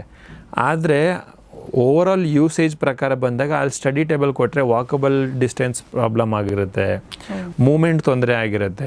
ಡ್ರೆಸ್ಸಿಂಗಿಗೆ ಅಂತ ಪ್ಲ್ಯಾನ್ ಮಾಡಿರ್ತಾರೆ, ಅಲ್ಲಿ ಪ್ರಾಪರಾಗಿ ಒಂದು ಹೇರ್ ಡ್ರೈಯರ್ಗೆ ಆಪ್ಷನ್ ಇರಲ್ಲ, ಪ್ರಾಪರಾಗಿ ಒಂದು ಪ್ಲಗ್ ಪಾಯಿಂಟ್ ಮಾಡ್ಕೊಳಕ್ಕಿರಲ್ಲ, ಒಂದು ಲೈಟ್ ಇದ್ದರೆ ಒಂದು ಪ್ಲಗ್ ಇರಲ್ಲ, ಪ್ಲಗ್ ಇದ್ದರೆ ಲೈಟ್ ಇರಲ್ಲ. ಸೊ ಈ ಒಂದಷ್ಟು ಸ್ಮಾಲ್ ಎಕ್ಸಾಂಪಲ್ಸು. ಸೊ ಇದನ್ನು ನಾವು ಹೆಂಗೆ ಬೆಟರ್ ಮಾಡ್ಬೋದು ಅಂದರೆ, for example, customer during construction ಅಥವಾ ಬಿಫೋರ್ ಪ್ಲಾಸ್ಟ್ರಿಂಗ್ ಬಂದರೆ ನಾವು ಮಾರ್ಕಿಂಗ್ ಮಾಡಿಕೊಡ್ತೀವಿ, ಅಥವಾ ಫಸ್ಟ್ ಕನ್ಸಲ್ಟ್ ಮಾಡ್ತೀವಿ, ಸರ್ ನಿಮ್ಗೆ ಏನೇನು ಬೇಕು, ಅದ್ರ ಪ್ರಕಾರ ನಾವು ಅವರಿಗೆ ಬಡ್ಜೆಟ್ ಏನಿದೆ ಅದನ್ನು ತೊಗೊಂಡು ಅವ್ರಿಗೆ ಫಸ್ಟು ನಾವು ಒಂದು ಕನ್ಸಲ್ಟೇಷನ್ ಮಾಡಿ ಆ ಬಡ್ಜೆಟ್ಟಿಗೆ ಅವರಿಗೆ ಫಸ್ಟು ನಾವು ಸ್ಯಾಟಿಸ್ಫೈ ಮಾಡಿದ ಮೇಲೆ then we will start the design process. Design ಆಗಿರುತ್ತೆ, ಆ ಡಿಸೈನ್ ಪ್ರಕಾರ ಮಾರ್ಕಿಂಗ್ ಮಾಡ್ತೀವಿ. ಅಲ್ಲಿ ಫಸ್ಟೇ ಎಲೆಕ್ಟ್ರಿಕಲ್ ವರ್ಕ್ ಆಗಿಬಿಡುತ್ತೆ. ಒನ್ಸ್ ಎಲೆಕ್ಟ್ರಿಕಲ್ ವರ್ಕ್ ಆದಾಗ ರೀವರ್ಕ್ ಕಮ್ಮಿ ಆಗುತ್ತೆ, ಅಲ್ಲೇ ನಮ್ಮ ಅಟ್ಲೀಸ್ಟ್ 5% ಅಮೌಂಟ್ ಸೇವ್ ಆಗುತ್ತೆ. ಆ 5% ಅಮೌಂಟ್ನ ನಾವು ಬೇರೆ ಕಡೆ ಹಾಕ್ಬೋದು. ಓಕೆ, ಸೊ ರೀವರ್ಕ್ ಕಮ್ಮಿ ಆಗುತ್ತೆ, is first good point. Second point ಏನಂದರೆ, ಸೊ ಡಿಸೈನ್ ಮುಂಚೆನೇ ಆಗಿರೋದ್ರಿಂದ ನಿಮಗೆ ಟೈಲ್ ಸೆಲೆಕ್ಷನ್ ಈಸಿ ಇರುತ್ತೆ. ಓಕೆ, ಒಂದೇ ಕಲರ್ನ ಹಾಕ್ಕೋಬೇಕು ಅಥವಾ ಮಲ್ಟಿ ಕಲರ್ ಹಾಕ್ಕೋಬೇಕು ಅನ್ನೋ ಒಂದು ಥಾಟ್ ಪ್ರೋಸೆಸ್ಗೆ ಒಂದು ಕ್ಲಾರಿಟಿ ಸಿಕ್ಕಿರುತ್ತೆ. ಅಲ್ಲೂ ಎಗೇನ್ ನಮಗೆ ಮೆಟೀರಿಯಲ್ ವೇಸ್ಟೇಜ್ ಆಗೋಲ್ಲ, ಸೆಲೆಕ್ಷನ್ ಮಾಡೋದು ತುಂಬ ಈಸಿ ಆಗುತ್ತೆ. ಕಾಸ್ಟ್ ವೈಸು ಕಂಪ್ಯಾರಿಸನ್ ಮಾಡಬೇಕು ಅಂತ ಅಂದಾಗ ಒಂದಷ್ಟು ಕಡೆ ನಾವು ಹೋಗಿ ವಿಚಾರಿಸ್ಬೋದು, ಅದೊಂದು ನಮಗೆ ಬೆನಿಫಿಟ್ ಆಗುತ್ತೆ. ಸೊ ಇವಾಗ ಮಿಸ್ಟೇಕ್ ಅಂತ ಬಂದಾಗ ಇದನ್ನು ಮಾಡಲಿಲ್ಲ ಅಂದ್ರೇ ದೊಡ್ಡ ಮಿಸ್ಟೇಕು. ಮುಂಚೆನೇ ಯಾವುದೇ ಇಂಟೀರಿಯರ್ ಡಿಸೈನರ್ನ ಮುಂಚೆನೇ ಕನ್ಸಲ್ಟ್ ಮಾಡೋದು ತುಂಬ ಒಳ್ಳೆಯದು. ಸೊ ಅದಾದಮೇಲೆ ಫಾರ್ ಎಕ್ಸಾಂಪಲ್ ಕಾಸ್ಟಿಂಗ್ ಅಂತ ಬರ್ತಾರೆ. ಸೊ ಕಾಸ್ಟಿಂಗ್ ಅಂತ ಬಂದಾಗ ಅವ್ರ ಬಡ್ಜೆಟ್ ಇರುತ್ತೆ 5 lakh, ರಿಕ್ವೈರ್ಮೆಂಟು 10 ಲಕ್ಷಕ್ಕೆ ಇಟ್ಕೊಂಡಿರ್ತಾರೆ. ಓಕೆ, ಅನ್ಕೋತಾರೆ ಅದನ್ನು ಕಾರ್ಪೆಂಟ್ರ್ ಕೊಟ್ಟು ಮಾಡಿಸಿದ್ರೆ 5 lakhsಗೆ ಆಗುತ್ತೆ ಅಂತ. ಸಿ ಮೆಟೀರಿಯಲ್ಲು ನಾವು ಹಾಕಿದ್ರೂ ಕಾರ್ಪೆಂಟ್ರ್ ಹಾಕಿದ್ರೂ ಅಷ್ಟೇ ಆಗಬೇಕು. ಓಕೆ, ಅದರಲ್ಲೇನೂ ಡಿಫ್ರೆನ್ಸ್ ಇರಲ್ಲ. ಕಾರ್ಪೆಂಟ್ರಿಗೂ ಒಬ್ಬ ಇಂಟೀರಿಯರ್ ಡಿಸೈನರ್ಗೂ ಡಿಫ್ರೆನ್ಸ್ ಏನಂದರೆ, ನೀವು ಹೇಳಿದ ಮಾತ್ರ ಮಾಡೋರು ಕಾರ್ಪೆಂಟ್ರು. ಓಕೆ. ಸೊ ನೀವು ನಿಮ್ಗೇನು ಬೇಕು ಅದನ್ನು ಬೆಸ್ಟ್ ವೇನಲ್ಲಿ ಮಾಡಿಕೊಡೋರು ಇಂಟೀರಿಯರ್ ಡಿಸೈನರು. ಸೊ ಇಷ್ಟೇ ಡಿಫ್ರೆನ್ಸು. ಸೊ ಮೆಟೀರಿಯಲ್ಗೋಸ್ಕರ ಕಾಸ್ಟ್ ಕಮ್ಮಿ ಆಗಲ್ಲ, ಅಥವಾ ಡಿಸೈನ್ಗೋಸ್ಕರ ಕಾಸ್ಟ್ ಜಾಸ್ತಿ ಆಗಲ್ಲ. ಅದನ್ನು ನೀಟಾಗಿ ಮಾಡೋಕ್ಕೆ ಎಷ್ಟು ಬೇಕು ಅಷ್ಟು ಬೇಕೇ ಬೇಕು. ಅದು ಜನ ತಪ್ಪಾಗಿ ತಿಳ್ಕೊಬಾರ್ದು. ಸೊ ಇಂಟೀರಿಯರ್ ಡಿಸೈನ್ ಮಾಡಿದ್ರೆ ಮಾತ್ರನೇ ಜಾಸ್ತಿ ಕಾಸ್ಟ್ ಆಗುತ್ತೆ ಅಂತ ಏನಿಲ್ಲ. ಸೊ ನೀಟಾಗಿ ಕಾಸ್ಟ್ನ ಕ್ಯಾಲ್ಕುಲೇಟ್ ಮಾಡಿ ಯಾವ ಮೆಟೀರಿಯಲ್ಗೆ ಎಷ್ಟು ಬಡ್ಜೆಟ್ ಹಾಕಬೇಕು ಅಷ್ಟು ಕೊಟ್ಟರೆ ಅದು ಸರಿಯಾದ ರೀತಿಯಲ್ಲಿ ಆಗುತ್ತೆ. ಸೊ ಅದಕ್ಕೆ ಪ್ರಾಪರ್ ಪ್ಲಾನಿಂಗ್ ಅನ್ನೋದು ಇಂಪಾರ್ಟೆಂಟ್ ಆಗುತ್ತೆ. ಜೊತೆಗೆ ಡಿಸ್ಕಷನ್ ಕೂಡ ಕರೆಕ್ಟ್ ಆಗಿದ್ರೆ ಅದು ಏನು ಅವ್ರಿಗೆ ಸೇವ್ ಮಾಡಬೇಕು, ಕಾಸ್ಟ್ ಸೇವ್ ಮಾಡಬೇಕು ಅಂತ ಇರುತ್ತಲ್ಲ, ಅದು ಸೇವ್ ಆಗುತ್ತೆ. ಹೌದು. ಬಟ್ ಈಗ ಇನ್ಸ್ಟಾಗ್ರಾಮಲ್ಲೆಲ್ಲ ನಾನು ನೋಡುವಾಗ ತುಂಬ ಚೆನ್ನಾಗಿರೋದು ಡಿಸೈನ್ಸು ನೋಡುವಾಗ ನಮ್ಮ ಮನೆಗೂ ಹಾಕಿಸ್ಕೋಬೇಕು, ನನ್ನ ಡ್ರೆಸ್ಸಿಂಗ್ ಟೇಬಲು ಹೀಗೆ ಇರಬೇಕು, ನನ್ನ ಬಾಲ್ಕನಿನೂ ನಾನು ಹೀಗೆ ಡಿಸೈನ್ ಮಾಡಬೇಕು, ಟಿ ವಿ ಯೂನಿಟ್ ಹೀಗೆ ಇರಬೇಕು, ಆ್ಯಂಡ್ ಅಲ್ಲಿ ಪ್ರೈಸು ಹಾಕಿರ್ತಾರೆ ತುಂಬ ಅಟ್ರಾಕ್ಟಿವ್, ತುಂಬ ಕಡಿಮೆಯಲ್ಲಿ ಮಾಡಿಕೊಡ್ತೀನಿ ಅನ್ನೋದಾಗಿರ್ಬೋದು. ಜೊತೆಗೆ ಅಂಥ ಡಿಸೈನ್ಸ್ ಅದೆಲ್ಲ ನೋಡುವಾಗ ನನ್ನ ಮನೆಗೂ ಬೇಕು ಅನ್ನೋದು, ಇದೆಲ್ಲ ಪ್ರಾಕ್ಟಿಕಲಿ ಎಷ್ಟು ಮಾಡೋಕ್ಕಾಗುತ್ತೆ ಅಥವಾ ಹಾಗೇ ತಂದು ನಮ್ಮ ಮನೆಗೂ ಕೂರ್ಸೋಕ್ಕಾಗುತ್ತಾ? ಇಲ್ಲ, ಆ ಥರ ನೀವು ಜಡ್ಜ್ ಮಾಡೋಕ್ಕಾಗಲ್ಲ. ಅದು ಲೂಸ್ ಫರ್ನಿಚರೇ ಬೇರೆ, ನಿಮ್ಮ ಮನೆಗೆ ಮಾಡಬೇಕಾಗಿರೋ ಅಂಥ ಫಿಟ್ಟಿಂಗ್ಸೇ ಬೇರೆ ಇರುತ್ತೆ. ಲೂಸ್ ಫರ್ನಿಚರ್ ಅಂತ ಅಂದಾಗ ನಾವು ಮಾಸ್ ಪ್ರೊಡಕ್ಷನ್ ಆಗಿರುತ್ತೆ. ಓಕೆ, ಅದರಲ್ಲಿ ಕ್ವಾಲಿಟಿನೂ ಕಾಂಪ್ರಮೈಸ್ ಆಗಿರುತ್ತೆ, ಕ್ವಾಂಟಿಟಿನೂ ಕಾಂಪ್ರಮೈಸ್ ಆಗಿರುತ್ತೆ. ಲೂಸ್ ಫರ್ನಿಚರ್ ಅಂದರೆ ಎಲ್ಲನೂ ಮುಂಚೆನೇ ರೆಡಿ ಮಾಡಿರ್ತೀವಿ. ಓಕೆ, ಕಲರ್ನ ಅವರು ಡಿಸೈಡ್ ಮಾಡಿರ್ತಾರೆ, ನೀವು ಡಿಸೈಡ್ ಮಾಡೋಕ್ಕಾಗಲ್ಲ. ಸ್ಟ್ಯಾಂಡರ್ಡ್ ಕಲರ್ನ ತೊಗೊಬಂದು ನೀವು ಇಟ್ಕೋಬೇಕು. ಕಸ್ಟಮೈಸ್ ಅಂತ ಮಾಡಿದಾಗ ಸ್ಮಾಲ್ ಡಿಫ್ರೆನ್ಸ್ ಬರುತ್ತೆ. ಓಕೆ, ಫಾರ್ ಎಕ್ಸಾಂಪಲ್ ನಿಮ್ಮ ಕಲರ್ಗೆ, ನಿಮ್ಮ ಮನೆ ಟೇಸ್ಟ್ಗೆ, ನಿಮ್ಮಲ್ಲಿ ಮನೆಯಲ್ಲಿರೋವಂಥ ಫರ್ನಿಚರ್ಸ್ಗೆ ಒಂದು ಟೋನ್ನ ಸೆಟ್ ಮಾಡುವಾಗ ಸ್ಮಾಲ್ ಡಿಫ್ರೆನ್ಸ್ ಇರುತ್ತೆ. ಮುಂಚೆನೇ ಮಾಸ್ ಪ್ರೊಡಕ್ಷನ್ ಮಾಡಿದಾಗ ಮೆಟೀರಿಯಲ್ನ ಅದೇ ರೀತಿ ಕ್ಯಾಲ್ಕುಲೇಟ್ ಮಾಡಿ ಅದನ್ನು ಯೂಸ್ ಮಾಡಿರ್ತಾರೆ. ಹಂಗಾಗಿ ಸ್ವಲ್ಪ ಕಾಸ್ಟು ಲೂಸ್ ಫರ್ನಿಚರಲ್ಲಿ ಕಮ್ಮಿ ಇರುತ್ತೆ. ಸೊ ಜನರಲಿ ಲೂಸ್ ಫರ್ನಿಚರ್ ತೊಗೋಬೇಕೋ ಬೇಡವೋ ಅನ್ನೋದಕ್ಕೆ ಒಂದು ನಾನು ನಿಮಗೆ ಹೇಳಿದ್ರೆ ಡಿಪೆಂಡ್ಸ್ ಆನ್ ಅವರ ಬಡ್ಜೆಟ್ ಪ್ರಕಾರ. ಕೆಲವೊಂದು ಐಟಮ್ಸ್ನ like sofa, teak wood bed, okay, and then couple of side tables furniture ಶಾಪ್ಸಲ್ಲಿ ನೋಡಿ ತಗೊಳ್ಳೋದು ಒಳ್ಳೆಯದು. ಡಿಸೈನು ಇದೇ ಬೇಕು, ಬಟ್ ಫರ್ನಿಚರ್ ಶಾಪಲ್ಲಿ ಅದು ಸಿಗಬೇಕು ಅಂದರೆ ಅದು ಆಗಲ್ಲ. ಕರೆಕ್ಟ್. ಸೊ ಅದನ್ನ ನಿಮ್ಮ ಪ್ರಕಾರ ಅವ್ರು ಮಾಡೋಕ್ಕಾಗಲ್ಲ, ಅವ್ರು ಮಾಡಿಟ್ಟಿರೋದನ್ನ ನೀವು ತರಬೇಕಾಗತ್ತೆ. ಸೊ ಆ ಡಿಫ್ರೆನ್ಷಿಯೇಷನ್ ಇರುತ್ತೆ. ಸೊ ಅದೇ, ಆದರೂ ಇಂಟೀರಿಯರ್ ವರ್ಕ್ ಯಾರು ಮಾಡ್ಕೊಡ್ತಾರೋ ಅವರಿಗೆ ಈ ಡಿಸೈನ್ ತೋರಿಸಿ ನಂಗೆ ಇಂಥದ್ದೇ ಬೇಕು ಅಂತ ಹೇಳಿದ್ರೆ ಅದು ಸಿಗುತ್ತೆ ಜನರಿಗೆ. ಎಸ್ ಸಿಗುತ್ತೆ. ಆದರೆ ನೀವು ಮೋಸ ಹೋಗೋಕ್ಕೆ ಮುಂಚೆ ನಾನೊಂದು ಪಾಯಿಂಟ್ ಹೇಳ್ತೀನಿ. ಸೊ ನೀವು ಅದರಲ್ಲಿ ನಾನು ನೋಡ್ಬಿಟ್ಟು ಅದನ್ನು ಹಂಗೆ ಎಕ್ಸಿಕ್ಯೂಟ್ ಮಾಡಿಕೊಡಿ ಅಂತ ಅಂದಾಗ ನೀವು ಅರ್ಥ ಮಾಡ್ಕೋಬೇಕು, ಅಲ್ಲಿ ಫಿನಿಶಿಂಗ್ನ ಅಷ್ಟೇ ಎಕ್ಸ್ಪೆಕ್ಟ್ ಮಾಡೋಕ್ಕಾಗಲ್ಲ. ಓಕೆ, ಬಿಕಾಸ್ ಅವರೇ ಅದನ್ನು ಮಾಡಿರಲ್ಲ, ನೀವು ಅದನ್ನು ತೋರಿಸಿ ಮಾಡಿಸ್ಕೊತಿರ್ತೀರ. ಸೊ ಆ ಒಂದು ಇದಿರುತ್ತೆ. ಸೆಕೆಂಡ್ ಥಿಂಗ್, ಆ ವ್ಯಕ್ತಿ ಅದನ್ನು ಕರೆಕ್ಟಾಗಿ ಮಾಡ್ತಾರೆ ಅನ್ನೋ ಜಡ್ಜ್ಮೆಂಟು ನಿಮಗೂ ಇರಲ್ಲ. ಅದು ಮಾಡಿದ್ರೆ ಖುಷಿ, ಮಾಡಿಲ್ಲ ಅಂದರೆ ಕಾಸ್ಟು ವೇಸ್ಟು. ಸೊ ನಾವು ಆ ಥರ ತುಂಬ ಎಕ್ಸಾಂಪಲ್ಸ್ನ ನೋಡಿದ್ದೀವಿ. ಇನ್ಸ್ಟಾಗ್ರಾಮಲ್ಲಿ ಒಬ್ಬರು ಕಾರ್ಪೆಂಟ್ರಿಗೆ ಅಥವಾ ಒಬ್ಬ ಆರ್ಟಿಸ್ಟ್ಗೆ ಅಥವಾ ಪೇಂಟ್ರಿಗೆ ಒಂದು ಇಮ್ಯಾಜಿನ ತೋರಿಸ್ಬಿಟ್ಟು ಭಯ್ಯ ಕರ್ಕೆ ಇದು, ಅದನ್ನು ಅವರು ಅಡ್ವಾನ್ಸ್ ತಗೋತಾರೆ, ಮೆಟೀರಿಯಲ್ ಹಾಕ್ತಾರೆ, ಆಮೇಲೆ ಅವರು ಡಿಸಪಿಯರ್ ಆಗಿಬಿಟ್ಟಿರ್ತಾರೆ. ಬಿಕಾಸ್ ಕಮ್ಮಿ ಕಾಸ್ಟಿಗೆ ವರ್ಕೌಟ್ ಮಾಡೋಕ್ಕೋಸ್ಕರ ಕೆಲಸ ತಗೊಂಡು ಅದು ವರ್ಕೌಟ್ ಆಗಲ್ಲ ಅಂತ ಗೊತ್ತಾದ ಮೇಲೆ ಅವ್ರು ಬೇಕಿರೋಂಥ ದುಡ್ಡನ್ನ ತೊಗೊಂಡು ಅವ್ರು ಹೋಗ್ಬಿಡ್ತಾರೆ. ನೋಡಿ, ಅದು ಎಷ್ಟು ಲಾಸ್ ಅಲ್ವಾ? ಯಾಕಂದ್ರೆ ಖಂಡಿತ ದೊಡ್ಡ ಲಾಸ್. ಯಾಕಂದ್ರೆ ಕಡಿಮೆ ಆಗಬೇಕು ಅಂತ ಯಾವಾಗ ಯೋಚನೆ ಮಾಡ್ತಾರೆ ಆವಾಗಲೇ ಜಾಸ್ತಿ ಖರ್ಚಾಗೋದು. ಕರೆಕ್ಟ್. ಸೊ ಅದನ್ನು ಅವಾಯ್ಡ್ ಮಾಡೋದು ಹೆಂಗೆ ಅಂದರೆ ರೈಟ್ ಪರ್ಸನ್ನ ಚೂಸ್ ಮಾಡಬೇಕು. ರೈಟ್ ಪರ್ಸನ್ನ ಚೂಸ್ ಮಾಡೋದು ಹೆಂಗೆ ಅಂದರೆ ಇವಾಗ ತುಂಬ ಮೀಡಿಯಾಗಳಿದೆ, ಲೈಕ್ ಸೋಷಿಯಲ್ ಮೀಡಿಯಾ, ಇನ್ಸ್ಟಾಗ್ರಾಮ್ ಇರ್ಬೋದು. ಸೊ ನಾವು ಅದರಲ್ಲಿ ಯಾವುದು ಒಳ್ಳೆಯದನ್ನು ತಗೋತೀವಿ, ಒಳ್ಳೇದು ಸಿಗುತ್ತೆ.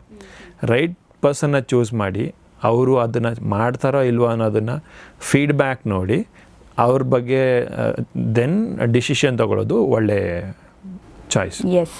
ಈಗ ಒಂದು ನಾವು ಬಜೆಟ್ ಪ್ಲಾನಿಂಗ್ ಮಾಡೋದು ಅಂತ ಹೇಳಿದ್ರೆ, ಈಗ ಬೆಂಗಳೂರಲ್ಲೇ ಒಂದು 2 BHK 3 BHK ಇದೆ ಅಂತ ಅಂದ್ಕೊಳ್ಳಿ. ಈಗ ಅದಕ್ಕೆ ಯಾವ ರೀತಿ ಬಜೆಟ್ ಪ್ಲಾನಿಂಗ್ ಮಾಡಿ ಯಾವುದೆಲ್ಲ ಬೇಕು, ಯಾವುದೆಲ್ಲ ನೆಸೆಸಿಟಿ ನಿಮಗೆ ಜಾಸ್ತಿ ಅನಿಸುತ್ತೆ, ಅಂದರೆ ಯಾವುದು ಮೇನ್ ಫ್ಯಾಕ್ಟರಲ್ಲಿ ವರ್ಕ್ ಆಗುತ್ತೆ ಅಂತ? ಯಾಕಂದರೆ ಕೆಲವು ಸುಮ್ಮನೆನೂ ಮಾಡೋದು ವೇಸ್ಟ್ ಆಗುತ್ತೆ. ಈಗ ಮನೆಯಲ್ಲಿ 3 ಜನ ಇದ್ದಾರೆ, ಒಬ್ಬೊಬ್ರು ಒಂದೊಂದೇ ಚಪ್ಪಲಿ ಯೂಸ್ ಮಾಡ್ತಾರೆ, 2 ಜೊತೆ ಚಪ್ಪಲಿ ಯೂಸ್ ಮಾಡ್ತಾರೆ, ದೊಡ್ಡದೊಂದು ಶೂ ರ್ಯಾಕ್ ಮಾಡಿದ್ರೆ ಅದು ವೇಸ್ಟು. ಕರೆಕ್ಟ್. ಸೊ ಒಂದು 2 BHK 3 BHK ಅಂತ ಹೇಳಿದಾಗ ಯಾವುದೆಲ್ಲ ಮೇನ್ ಇದ್ರೆ ಚೆನ್ನಾಗಿರುತ್ತೆ ಅಂತ? ಸೊ ಒಂದು 2 BHK ಅಥವಾ 3 BHK ಅಂತ ಬಂದಾಗ ಎಸೆನ್ಷಿಯಲ್ ಅಂತ ಬಂದಾಗ ಫಸ್ಟ್ ಕಿಚನ್, ಆಮೇಲೆ 3 ರೂಮ್ಗೂ ಅಥವಾ 2 ರೂಮ್ಗೂ wardrobe, it is must. Okay, ಅದು ಎಸೆನ್ಷಿಯಲ್, ಅದನ್ನು ಫಸ್ಟ್ ಮಾಡ್ತೀವಿ. ಸ್ಟೋರೇಜ್ ಆಗೋಯ್ತು. Then T V unit. So ಫ್ಯಾಮಿಲಿನ ಆ್ಯಕ್ಟಿವಿಟಿ ಮೇಲೆ, ಅವರ ಲೈಫ್ ಸ್ಟೈಲ್ ಮೇಲೆ ಟಿ ವಿ ಮತ್ತು ಅಲ್ಲಿನ ಸ್ಪೇಸ್ ಇದ್ರ ಮೇಲ್ಗಡೆ ಸೊ ಟಿ ವಿ ಯೂನಿಟ್ ಒಂದು ಎಸೆನ್ಷಿಯಲ್ ಆಗುತ್ತೆ. ಇವಾಗ ನಮ್ಮ ಟ್ರೆಡಿಷನಲ್ಲಿ ದೇವ್ರ ಮನೆ ಬೇಕು. ಸೊ ಕೆಲವು ಬಿಲ್ಡರ್ಸು ದೇವ್ರ ಮನೆ ಬೈ ಡಿಫಾಲ್ಟ್ ಕಟ್ಟಿಸಿ ಕೊಟ್ಟಿರ್ತಾರೆ, ಬಟ್ ಕೆಲವು ಅಪಾರ್ಟ್ಮೆಂಟ್ಗಳಲ್ಲಿ ಅದಿರಲ್ಲ. ಸೊ ಅದೂ ಕೂಡ ಅವಶ್ಯಕತೆನೇ. ಒಂದು ಶೆಲ್ಫ್ ಇಟ್ಕೊಂಡು ಪೂಜೆ ಮಾಡೋಕ್ಕಾಗಲ್ಲ, ಸೊ ದೇವ್ರ ಮನೆ ಅಂತ ಮಾಡ್ಕೋಬೇಕಾಗತ್ತೆ. ಸೊ ಕಿಚನ್ನು, ವಾರ್ಡ್ರೋಬು ಮತ್ತು ದೇವ್ರ ಮನೆ ಮತ್ತು T V unit is a basic essential. ಅದನ್ನು ಮಾಡ್ಕೊಳ್ಳೋಕ್ಕೆ ಒಂದು ಬಡ್ಜೆಟ್ ಬರುತ್ತೆ. ಅಲ್ಲಿನ ಮೆಷರ್ಮೆಂಟ್ ಪ್ರಕಾರ ನಾವು ಒಂದು ಮೆಷರ್ಮೆಂಟ್ ಮಾಡಿ ಅದಕ್ಕೆ ಒಂದು ರೈಟ್ ವ್ಯಾಲ್ಯೂ ಅಂತ ಕೊಡ್ತೀವಿ. ಫಾರ್ ಎಕ್ಸಾಂಪಲ್ ಒಂದು 2 BHKಗೆ ಒಂದು ಮಿನಿಮಮ್ 3 ರಿಂದ 3.5 ಲಕ್ಷ ಮಿನಿಮಮ್ ಬೇಕು. ಓಕೆ, ಅದರಲ್ಲಿ 2 ವಾರ್ಡ್ರೋಬ್ ಇರುತ್ತೆ, ಒಂದು ಕಿಚನ್ ಇರುತ್ತೆ, ಒಂದು ಟಿ ವಿ ಯೂನಿಟ್ ಇರುತ್ತೆ, ಒಂದು ದೇವ್ರ ಮನೆ ಇರುತ್ತೆ. ಇದು as A storage. Okay, so as A aesthetic ಏನು ಬರುತ್ತೆ ಅಂತ ಕೇಳಿದ್ರೆ ಒಂದಷ್ಟು ವಾಲ್ಪೇಪರ್ ಆಗಿರ್ಬೋದು, ಒಂದಷ್ಟು ಪೇಂಟ್ಸ್ ಆಗಿರ್ಬೋದು. ಸೊ ಈ ಒಂದಷ್ಟು ಎಸ್ಥೆಟಿಕ್ಸ್ ಮೇಲೆ ನಾವು ವರ್ಕ್ ಮಾಡಿರ್ತೀವಿ. ಸೊ ಓವರಾಲ್ ಅಂತ ಬಂದಾಗ ಒಂದು 3 ರಿಂದ 3.5 ಲಕ್ಷ ರೂಪಾಯಿ ಖರ್ಚು ಮಾಡಿದ್ರೆ ಒಂದು 2 BHKನ ಇಂಟೀರಿಯರ್ ಡಿಸೈನಿಂಗ್ನ ಚೆನ್ನಾಗಿ ಮಾಡ್ಬೋದು. Okay, so it is required. So ಇವಾಗ ಬೆಡ್ಡು ಎಲ್ಲ ಬೇಕು ಅಂತ ಅಂದಾಗ ಅದು ಸಫಿಷಿಯೆಂಟ್ ಆಗಲ್ಲ ಬಡ್ಜೆಟ್ಗೆ.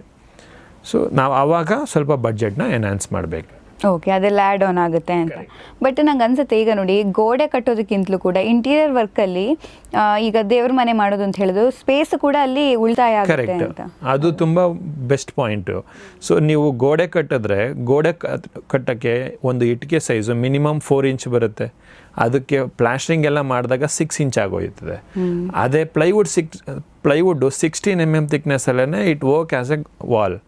ಸೊ ಅಲ್ಲಿ ನಿಮಗೆ ಆಲ್ಮೋಸ್ಟ್ ನಿಮಗೆ 135 mm ಸೇವ್ ಆಯಿತು, ವಿಚ್ ಈಸ್ ರಫ್ಲಿ ಅರೌಂಡ್ 5 ಇಂಚ್ ಸೇವ್ ಆಗುತ್ತೆ ಅಲ್ವಾ. ಅದು ಬೆನಿಫಿಟ್ ಅಲ್ಲ ನಮಗೆ.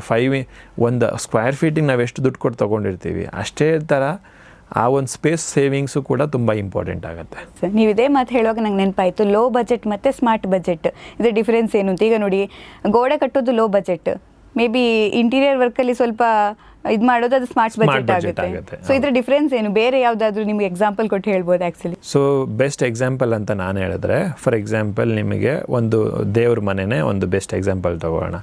ಸೊ ದೇವ್ರ ಮನೆಯಲ್ಲಿ ನಾವು ಲೋ ಬಡ್ಜೆಟ್ ಅಂತ ಅಂದರೆ 2 ಗೋಡೆನ ಕಟ್ಬಿಟ್ಟು ನಾವೊಂದು ರೂಫ್ ಹಾಕಿದ್ರೆ ಅದು ಕ್ಲಿಯರ್ ಆಗೋಯ್ತು. ಮುಂದೆಗಡೆ ಒಂದು ಸಿಂಪಲ್ ಡೋರ್ ಬರುತ್ತೆ, ಇದು ಲೋ ಬಡ್ಜೆಟ್. ಒಳಗಡೆ ಒಂದು ಶೆಲ್ಫ್ ಹಾಕ್ಕೊಂಡ್ರೆ ದೇವ್ರ ಫೋಟೋಗಳು ಎಲ್ಲ ಇಟ್ಕೊಳ್ಳೋಕೆ ಆಗೋಯ್ತು.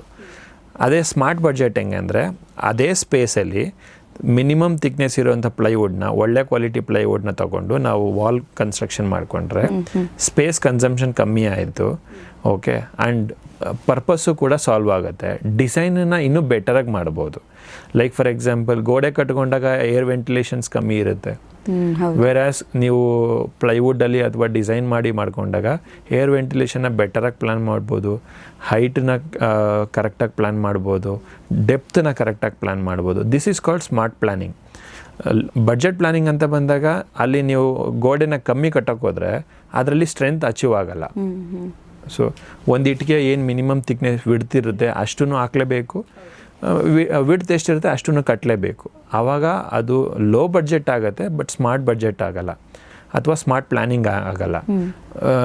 ಈಗ ನಾವು ಸ್ಮಾರ್ಟ್ ಪ್ಲ್ಯಾನಿಂಗ್ ಅಂತ ಬಂದಾಗ ನಾವು ಪ್ಲೈವುಡ್ಡಲ್ಲಿ ಯೂಸ್ ಮಾಡೋದು ತುಂಬ ಆಲ್ಟರ್ನೇಟಿವ್ ಮೆಟೀರಿಯಲ್ ಇದ್ದಾವೆ, ಅದರಿಂದ ಮಾಡಿದಾಗ ತುಂಬ ಚೆನ್ನಾಗಿ ಡಿಸೈನ್ ಬರುತ್ತೆ. ಎಸ್. ಈಗ ಸೋಷಿಯಲ್ ಮೀಡಿಯಾದಲ್ಲಿ, ಇನ್ಸ್ಟಾಗ್ರಾಮಲ್ಲಿ ತುಂಬ ರೀಲ್ಸ್ಗಳನ್ನೆಲ್ಲ ನೋಡ್ತಾರೆ, ಕಡಿಮೆಗೆ ಮಾಡಿಕೊಡ್ತೀವಿ ಅಂತ. ಸೊ ಅದಕ್ಕೆ ಕಡಿಮೆ ಮಾಡಿಕೊಡ್ತೀವಿ ಅಂದ ತಕ್ಷಣ ಜನ ಏನು ಸುಮ್ಮನೆ ಇರೋದಿಲ್ಲ, ಅಲ್ಲಿಗೆ ಹೋಗ್ತಾರೆ, ಯಾಕಂದರೆ ಕಡಿಮೆಲಿ ಸಿಗುತ್ತಲ್ವಾ ಅಂತ. ಸೊ ಅಲ್ಲಿ ಹೋಗಿ ದುಡ್ಡು ಹಾಕ್ತಾರೆ, ಹಾಕಿದ್ಮೇಲೆ ದುಡ್ಡು ಕಳ್ಕೊಳ್ತಾರೆ, ಇಲ್ಲಿ ಕೆಲಸನೂ ಆಗಿರೋದಿಲ್ಲ. ಇಂಥ ಏನಾದರೂ ಸಿಚುವೇಶನ್ ಆಗಿರುವಂಥ ಇಂಟೀರಿಯರ್ ವರ್ಕನ್ನು ನೀವು ಕಂಪ್ಲೀಟ್ ಮಾಡಿದ್ದೀರಾ? ತುಂಬ ಎಕ್ಸ್ಪೀರಿಯನ್ಸ್ ಆಗಿದೆ ಈ ಥರ. ಲೈಕ್ ಅವರು ಕಮ್ಮಿಗೆ ಅಂತ ಒಪ್ಕೊಂಡಿರ್ತಾರೆ, ಇವರು ಕಮ್ಮಿಗೆ ಅಂತ ಕೊಟ್ಟಿರ್ತಾರೆ. ಓಕೆ, ಸೊ ಅಂಡರ್ ರೇಟೆಡ್ ಆಗಿರೋದ್ರಿಂದ ಅವ್ರೇನು ಮಾಡ್ತಾರೆ, ಕಮ್ಮಿಗೆ ತೊಗೊಂಡು ಅದನ್ನು ಕಂಪ್ಲೀಟಾಗಿ ಫಿನಿಷ್ ಮಾಡೋಕ್ಕಾಗಿರಲ್ಲ. ಮಿಸ್ಅಂಡರ್ಸ್ಟ್ಯಾಂಡಿಂಗ್ ಜಾಸ್ತಿ ಆಗುತ್ತೆ. ಅರ್ಧಕ್ಕೆ ಬಿಟ್ಟು ಹೋಗ್ಬಿಟ್ಟಿರೋದು ಎಷ್ಟೊಂದು ಪ್ರಾಜೆಕ್ಟ್ಸ್ಗಳಿಗೆ. ಅದಾದಮೇಲೆ ಅವರು ನಮ್ಮಂಥ ರೆಫರೆನ್ಸ್ ತೊಗೊಂಡು, ಕಸ್ಟಮರ್ ರೆಫರೆನ್ಸು ಅಥವಾ ನಿಯರ್ ಬೈ ಅಂತ ಚೆಕ್ ಮಾಡಿಕೊಂಡು, ಅಥವಾ ಈ ಥರ ರಿನೋವೇಷನ್ಸ್ ಮಾಡೋರು ಯಾರು ಅಂತ ಚೆಕ್ ಮಾಡಿಕೊಂಡು ತುಂಬ ಬಂದಿರೋ ಎಕ್ಸಾಂಪಲ್ಸ್ ಇದೆ. ನಾವು ಮಾಡಿರೋಂಥ 500 ಪ್ರಾಜೆಕ್ಟ್ಸ್ ಇದೆ, ಅಟ್ಲೀಸ್ಟ್ 50 to 70 ಪ್ರಾಜೆಕ್ಟ್ಸು ನಾವು ಈ ಥರ ಅರ್ಧಕ್ಕೆ ಬಿಟ್ಟೋಗಿರೋ ಪ್ರಾಜೆಕ್ಟ್ಸ್ನ ನಾವು ಟೇಕ್ ಓವರ್ ಮಾಡಿ ಅವ್ರನ್ನ ಹ್ಯಾಪಿ ಕಸ್ಟಮರ್ ಆಗಿ ಕನ್ವರ್ಟ್ ಮಾಡಿಕೊಂಡು ತುಂಬ ಎಕ್ಸಾಂಪಲ್ಸ್ ಇದೆ. ಬಟ್ ನಿಮ್ಗೆ ಅವ್ರ ಗೋಳನ್ನು ಕೇಳಬೇಕು, ಅವ್ರ ಕೆಲಸನೂ ಮಾಡ್ಕೊಡ್ಬೇಕು. ಹೌದು, ಅದು ಇನ್ನೂ ಬಿಗ್ ಚಾಲೆಂಜ್. ಅವಾಗ ಅವ್ರ ಮೇಲೆ ಅವ್ರಿಗೆ ನಮ್ಮ ಮೇಲೂ ಟ್ರಸ್ಟ್ ಕಮ್ಮಿ ಇರುತ್ತೆ, ಹೆಂಗೆ ಪ್ರೊಸೆಸ್ ಮಾಡೋದು, ಹೆಂಗೆ ಪ್ರೊಸೀಡ್ ಮಾಡೋದು ಅಂತ. ಬಟ್ ನಾವೇನು ಹೇಳ್ತೀವಿ ಅಂದರೆ, ಕಮ್ಮಿ ಕೊಡ್ತಾರೆ ಅಂತ ಹೋಗೋದಕ್ಕಿಂತ ಅವ್ರ ಕೆಲಸ ಕ್ವಾಲಿಟಿ ಮತ್ತು ಡಿಸೈನ್ಸ್ ಆಸ್ಪೆಕ್ಟ್ಸ್ನ ನೋಡಿ ಅವ್ರಿಗೆ ಕೆಲಸ ಕೊಡಬೇಕು. ಇವನ್ ನಮಗಾದ್ರೂ ಅಷ್ಟೇ. ಸೊ ನಮ್ಮ ಕೆಲಸ ನೋಡಿ ನಮಗೆ ಕೆಲಸ ಕೊಡಿ. ಸೊ ಒಬ್ಬರು ಕಸ್ಟಮರ್ ಫೀಡ್ಬ್ಯಾಕ್ ತಗೊಂಡು ಆಮೇಲೆ ಕೆಲಸ ಕೊಡಿ. So that is how it works. ಆವಾಗ ನಿಮ್ಮ ಹಾರ್ಡ್ ಆ್ಯಂಡ್ ಮನಿ ವೇಸ್ಟ್ ಆಗಲ್ಲ. ಅಂದರೆ ಜನ ಎಷ್ಟು ಕ್ಲಿಯರ್ ಆಗಿರಬೇಕು, ಪರ್ಟಿಕ್ಯುಲರ್ ಆಗಿರಬೇಕು ಅಂದರೆ ಸುಮ್ಮನೆ ಏನೋ ಕಡಿಮೆಲಾಗುತ್ತೆ, ಈಸಿಲಾಗುತ್ತೆ ಅಂತ ಹೇಳಿ ಸುಮ್ಮನೆ ಬಿದ್ದುಬಿಡಬಾರ್ದು. ಯಾಕಂದ್ರೆ ಅದೇ ಅವರಿಗೆ ವಾಪಸ್ ಎಷ್ಟೋ ಖರ್ಚು ಮಾಡಿಬಿಡುತ್ತೆ ಜಾಸ್ತಿ. ಹೌದು, ಫಾರ್ ಎಕ್ಸಾಂಪಲ್ ಒಂದು ಇನ್ಸ್ಟಾಗ್ರಾಮಲ್ಲಿ ಒಂದು ರೀಲ್ ನೋಡಿಕೊಂಡು, ಅಥವಾ ಒಂದು ಆಫರ್ ನೋಡಿಕೊಂಡು, ಅಥವಾ ಒಂದು ಪೋಸ್ಟ್ ನೋಡಿಕೊಂಡು ಯಾರಿಗೋ ಒಂದು ಪ್ರಾಜೆಕ್ಟ್ನ ಕ್ಲೋಸ್ ಮಾಡಿರ್ತಾರೆ. ಆ ಪ್ರಾಜೆಕ್ಟ್ನ ಅವರು ಇಲ್ಲ ಲಾರ್ಜ್ ಕ್ವಾಂಟಿಟಿಯಿಂದ ತಗೊಂಡು ಸಫಿಷಿಯೆಂಟ್ ಟೈಮಲ್ಲಿ ಎಕ್ಸಿಕ್ಯೂಟ್ ಮಾಡೋಕ್ಕಾಗಿರಲ್ಲ, ಅಥವಾ ಕಮ್ಮಿ ಪ್ರೈಸಿಗೆ ತೊಗೊಂಡು ಅದನ್ನು ಅಷ್ಟು ನೀಟಾಗಿ ಇವ್ರ ಎಕ್ಸ್ಪೆಕ್ಟೇಷನ್ನ ಮೀಟ್ ಮಾಡೋಕ್ಕಾಗದಲ್ಲಿ ಎಕ್ಸಿಕ್ಯೂಷನ್ ಮಾಡೋಕ್ಕಾಗಲ್ಲ. ಸೊ ಅದ್ರ ಬದಲು ಕೆಲಸ ಕಮ್ಮಿ ತೊಗೊಂಡ್ರು ಕೆಲಸಕ್ಕೆ ಎಷ್ಟು ಸಫಿಷಿಯೆಂಟ್ ಅಮೌಂಟ್ ಬೇಕು ಅಷ್ಟು ತೊಗೊಂಡು ಅದನ್ನು ನೀಟಾಗಿ ಎಕ್ಸಿಕ್ಯೂಟ್ ಮಾಡಿಕೊಟ್ಟು ಕಸ್ಟಮರ್ಸ್ ರಿಲೇಷನ್ಶಿಪ್ನ ಚೆನ್ನಾಗಿ ಇಟ್ಕೊಳ್ಳೋದು ಈಸ್ ಮೋರ್ ಇಂಪಾರ್ಟೆಂಟ್. ತುಂಬ ಕಡಿಮೆಲಿ ಮಾಡಿಕೊಡ್ತಾರೆ ಅಂತ ಹೇಳಿ ಅದನ್ನು ಚೂಸ್ ಮಾಡ್ಕೊಳ್ಳೋದು ತುಂಬ ಜನ ಜಾಸ್ತಿ. ಓಕೆ, ನನಗೆ ಕಡಿಮೆಲಿ ಮಾಡಿಕೊಡ್ತಾರೆ, ಕಡಿಮೆಲಿ ಆಗುತ್ತೆ ನನ್ನ ವರ್ಕ್ ಎಲ್ಲ ಅಂತ. ಬಟ್ ಕಡಿಮೆಯಲ್ಲಿ ಒಳ್ಳೆ ಕ್ವಾಲಿಟಿ ಇಲ್ಲದೆ ಮಾಡಿಕೊಡ್ತಾರೋ, ಒಳ್ಳೆ ಚೆನ್ನಾಗಿ ಮಾಡಿಕೊಡ್ತಾರೆ, ಅದೆಲ್ಲ ನಮ್ಗೆ ಗೊತ್ತಿರೋದಿಲ್ಲ. ಕಡಿಮೆಲಿ ಕೊಡ್ತಾರೆ, ನಾವು ಮಾಡ್ತೀವಿ ಅಂತ. ಇದು ಎಷ್ಟು ರಿಸ್ಕ್ ಆ್ಯಕ್ಚುಲಿ ಕ್ಲೈಂಟಿಗೆ?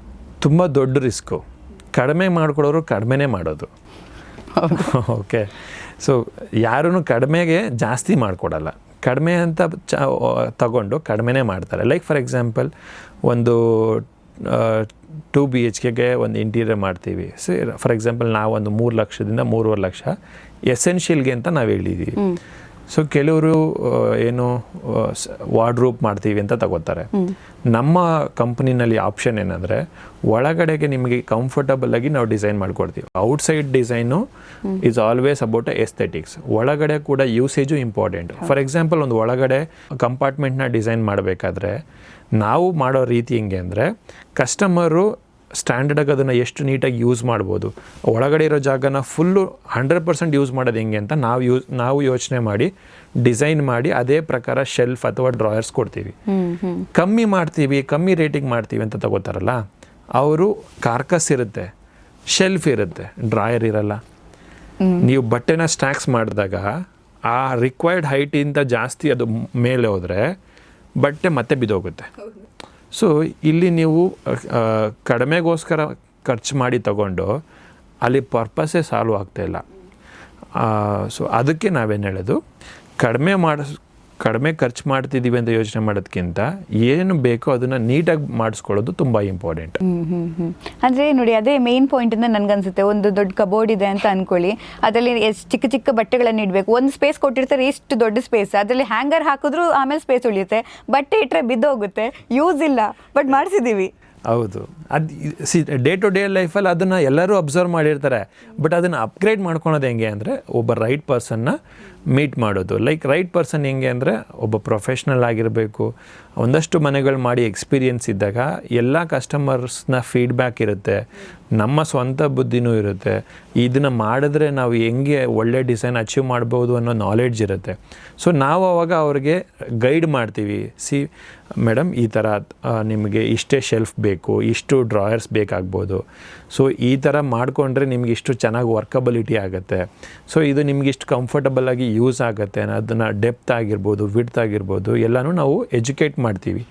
ದೆನ್ ನಾವು ಅದನ್ನು ಎಕ್ಸಿಕ್ಯೂಟ್ ಮಾಡ್ತೀವಿ. ಸೊ ಕಡಿಮೆ ತಗೊಂಡು ಮಾಡೋರು ಏನು ಮಾಡ್ತಾರೆ, ನೀವು ಹೇಳಿದ್ದು ಮಾಡಿಕೊಡ್ತಾರೆ. ದೆನ್ ಅಲ್ಲಿ ನಮ್ಮ ಪ್ಲ್ಯಾನಿಂಗು ಫೇಲ್ ಆಗುತ್ತೆ, ನಮ್ಮ ಕೆಲಸನೂ ಫೇಲ್ ಆಗುತ್ತೆ.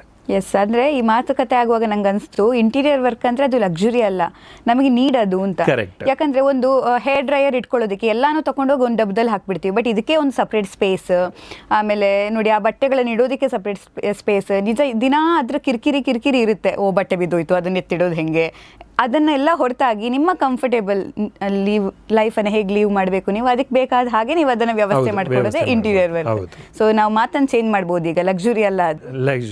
ಲಕ್ಸುರಿಯಾಗಿ ಮಾಡೋದು ಬೇರೆ ರೀತಿ, ಬಟ್ ಅದನ್ನ first functional is important.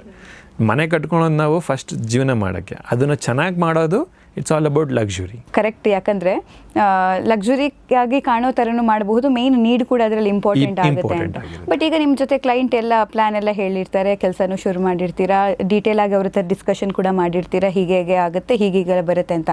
But last minute changes ಅಂತ ಬರುತ್ತೆ ಆವಾಗ.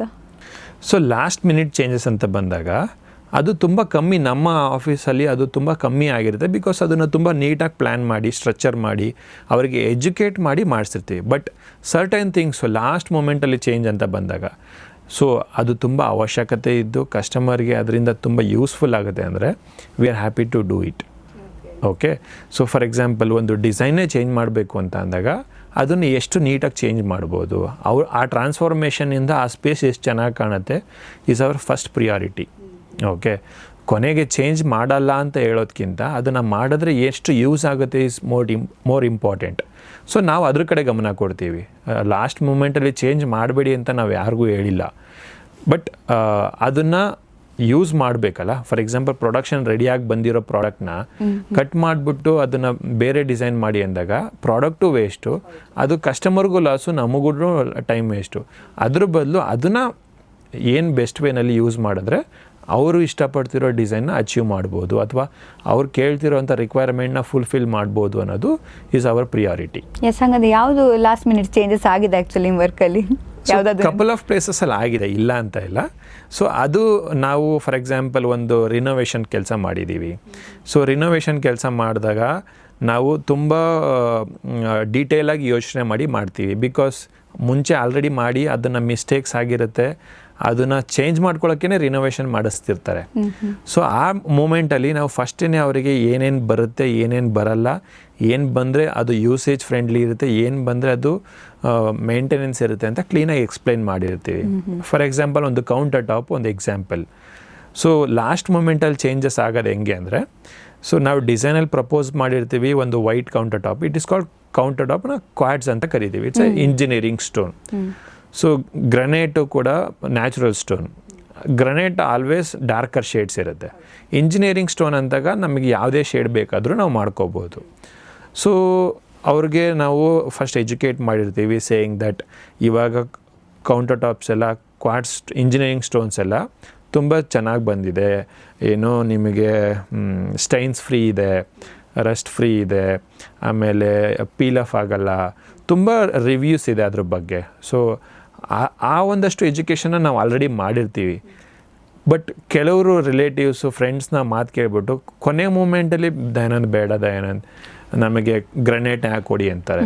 ಸೊ ಒಂದು ಕೊನೆ ಮೂಮೆಂಟಲ್ಲಿ ಮಾಡೋದ್ರಿಂದ ಏನಾಗುತ್ತೆ, ಅದನ್ನು ನಾವು ಫುಲ್ಫಿಲ್ ಮಾಡಿಕೊಡ್ತೀವಿ, ಬಟ್ ನಾವು ಎಕ್ಸ್ಪರ್ಟ್ ಆಗಿ ಅದನ್ನು ಅಡ್ವೈಸ್ ಮಾಡಿರ್ತೀವಿ. ಅವರು ಅದನ್ನು ಚೇಂಜ್ ಮಾಡಿದಾಗ ಹೋಲ್ ಲುಕ್, ಕಿಚನ್ನ ಲುಕ್ಕು ಮತ್ತೆ ನಾವು ಅದೇ ಹಳೆ ಲುಕ್ಗೆ ಬಂದ್ಬಿಡುತ್ತೆ. ಸೊ ಪಾಯಿಂಟ್ ಕಮ್ಮಿ ಆಗತ್ತೆ. ಸೊ ಅದಕ್ಕೇ ಲಾಸ್ಟ್ ಮೂಮೆಂಟಲ್ಲಿ ಚೇಂಜ್ ಮಾಡಿದ್ರೆ ಅದು ಬೆನಿಫಿಟ್ ಅದು ಸ್ವಲ್ಪ ಕಮ್ಮಿ. ಆದಷ್ಟು ನಾವು ರೆಕಮೆಂಡ್ ಮಾಡಿರೋದನ್ನ ಅಥವಾ ಯಾವುದೇ ಇಂಟೀರಿಯರ್ ಡಿಸೈನರ್ ಅಥವಾ ಎಕ್ಸ್ಪರ್ಟು ರೆಕಮೆಂಡ್ ಮಾಡಿರೋದನ್ನು ಕಸ್ಟಮರ್ ಅಕ್ಸೆಪ್ಟ್ ಮಾಡಿದ್ರೆ I think it will be really good.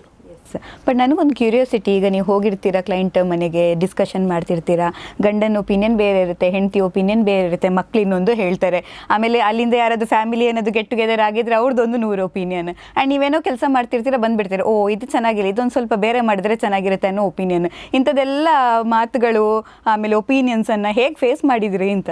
ಅಯ್ಯೋ, ಅದು ತುಂಬ ಆಗಿದೆ ನಮ್ಮ ಕೇಸಸಲ್ಲಿ. ತುಂಬ ಫ್ಯಾಮಿಲಿಗಳಲ್ಲಿ ನಾವು ಅದನ್ನು ಹೋದಾಗ ತುಂಬ ರೀತಿಯಲ್ಲಿ ಅದು ಕಾನ್ವರ್ಸೇಷನ್ ಇದಾಗಿದೆ. But we handle very politely. First of all ನಾವೇನು ಮಾಡ್ತೀವಿ ಅಂದರೆ we sit with a family. Okay, ಅವರ ಏನು ಗಂಡ ಹೆಂಡ್ತಿ ಇರ್ತಾರೆ, ವಿ ಸಿಟ್ ವಿತ್ ದೆಮ್. ನಾವು ಅವ್ರಿಗೆ ಕೊಟ್ಟಿರೋವಂಥ ಬಡ್ಜೆಟ್ ಆಗಿರ್ಬೋದು, ಅವ್ರ ಹತ್ರ ರಿಸೀವ್ ಮಾಡ್ಕೊಂಡಿರೋಂಥ ರಿಕ್ವೈರ್ಮೆಂಟ್ಸ್ಗೆ ನಾವು ಒಂದು ಮೂಡ್ ಬೋರ್ಡ್ ಅಂತ ರೆಡಿ ಮಾಡ್ತೀವಿ. ಮೂಡ್ ಬೋರ್ಡ್ ಅಂದರೆ ಕಾನ್ಸೆಪ್ಟ್ಸ್ ಇರುತ್ತೆ ಮನೆಗೆ. ಫಾರ್ ಎಕ್ಸಾಂಪಲ್, ನನ್ನ ಚಾಯ್ಸು ನನ್ನ ಮಿಸಸ್ ಚಾಯ್ಸು ಬೇರೆ ಬೇರೆ ಇರುತ್ತೆ. ಓಕೆ, ಸೊ ನಾವು ಅವ್ರಿಗೆ ಒಂದು ಆಪ್ಷನ್ಸ್ ಕೊಡ್ತೀವಿ. ಫಾರ್ ಎಕ್ಸಾಂಪಲ್, ಒಂದು ಬೆಡ್ರೂಮ್ ಅಂತ ಬಂದಾಗ ಬೆಡ್ರೂಮಲ್ಲಿ ನಿಮಗೆ ಒಂದಷ್ಟು ಆಪ್ಷನ್ಸ್ ಇರುತ್ತೆ. ಲೈಕ್ ಅವ್ರ ಲೈಫ್ ಸ್ಟೈಲ್ಗೆ ಮ್ಯಾಚ್ ಆಗೋ ಥರದ್ದು 4-5 ಆಪ್ಷನ್ಸ್ನ ಕೊಟ್ಟಿರ್ತೀವಿ. ಆ 4-5 ಆಪ್ಷನ್ಸಲ್ಲಿ ನೀವೊಂದು ಐಡಿಯಾ ಚೂಸ್ ಮಾಡಿರ್ತೀರ, ಇವರೊಂದು ಐಡಿಯಾ ಚೂಸ್ ಮಾಡಿರ್ತಾರೆ. ಸೊ ನಮಗೆ ಆ ಇಬ್ಬರೂ ಇನ್ಪುಟ್ನ ನಾವು ರಿಸೀವ್ ಮಾಡ್ಕೋತೀವಿ.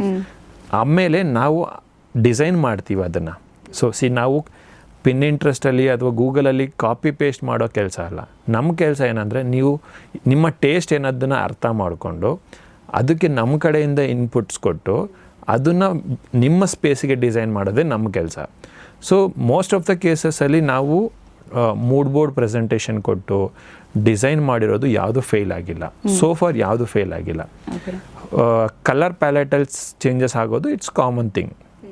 ಬಟ್ ಡಿಸೈನ್ನ ನನ್ನ ಎಕ್ಸ್ಪೀರಿಯೆನ್ಸಲ್ಲಿ ತುಂಬ ಕಮ್ಮಿ ಆಗಿರೋದು, ನಾವು ಡಿಸೈನ್ ಎಲ್ಲ ಮಾಡಿ ರಿಲೇಟಿವ್ಸ್ನ ರಿವ್ಯೂಸ್ ತಗೊಂಡು ಚೇಂಜ್ ಆಗಿರೋದು ತುಂಬ ಕಮ್ಮಿ.